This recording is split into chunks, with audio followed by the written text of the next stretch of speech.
என் கண்மலையும் மீட்பருமாய் கர்த்தாவே, என் வாயின் வார்த்தைகளும் இருதயத்தின் தியானமும் உடைய சமூகத்திற்கு பிரீதியாக இருப்பதாக. நீங்கள் மெடிடேட் பண்ணுறீங்களா, மெடிடேட் பண்ணலையாங்கிறது கேள்வியே கிடையாது. நான் இஷ்யூ எதை மெடிடேட் பண்ணுறீங்கிறது தான் இஷ்யூங்க.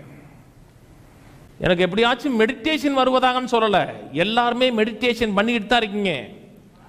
அது தேவனுக்கு ஏற்ற விதமாக இருக்கான்னு செக் பண்ணி பார்த்துக்குங்க.